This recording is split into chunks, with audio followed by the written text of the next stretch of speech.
بدل التورتة عملوا اتنين وبشمعة واحدة، وقبل مباراة الأهلي مع المقاولين لحق واحتفل مع مراته علشان ما يحصلش اللي حصل يوم الصباحية وينزل التدريب. ورغم إن ده أول عيد ميلاد لمروان عطية وهو متجوز والمفروض يكون على مستوى عالي، ولكن كان أبسط من البساطة وجمع المقربين منه بس. مفاجأة، مين اللي حضره؟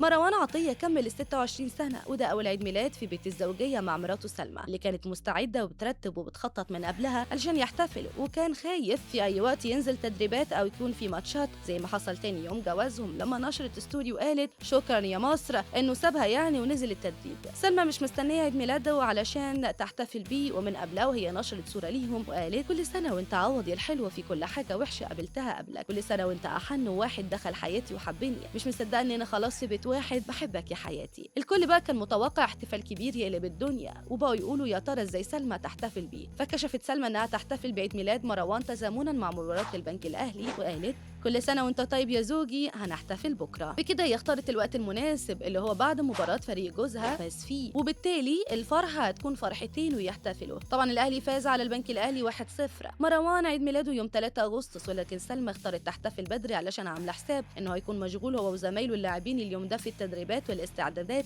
لمباراة الاهلي والمقاولين واللي هتكون يوم 4 اغسطس. فالوقت كان ضيق جدا، وفضلوا انهم يخرجوا زي ما متعودين دايما مع اصحابهم المقربين، بيحتفلوا في كافيه بديكور بسيط جدا وراهم بحروف كلمة هابي بيرثدي، واعتمدوا على إضاءة وديكور المكان. الناس كانوا حواليهم عادي قاعدين، وهم خدوا جزء كده في الكافيه خاص بيهم، وعملوا ترابيزة طويلة تاخد العدد اللي موجود. بدل التورتة الواحدة جابوا اتنين، منهم واحدة بالشوكولاتة وعليها صورة مروان بالتيشيرت الأحمر مكتوب عليها تهنئة ليه كل سنة وانت طيب يا عريس، وكانت قدام مروان ومراته التانية بالفانيليا والكريمة وفي نفس الحجم برضه موجودة قدام الباقيين على الترابيزة التانية. طبعا كل لاعب جه ومعاه مراته واللي علاقتهم قوية ببعض جدا، إمام عاشور ومراته ياسمين حافظ. إمام هنى مروان ونشر صورة ليهم في الملعب وقال له كل سنة وانت طيب يا مسمار قبل الاحتفال. من مصطفى فتحي ومراته هبة خلف حضروا، ومصمم الأزياء إسلام سعد ومراته إسراء خالد واللي علاقتهم قوية جدا بيهم. مفيش أي مناسبة ولا احتفال إلا ويكونوا متجمعين دايما. كمان كانوا موجودين إخوات سلمى. انتشر فيديو صور ليهم من العيد ميلاد وهم بيغنوا لمروان ويطفوا الشمع. الغريب إنها شمعة واحدة وسط إضاءة المكان، وكانوا مبسوطين باللمة الحلوة دي.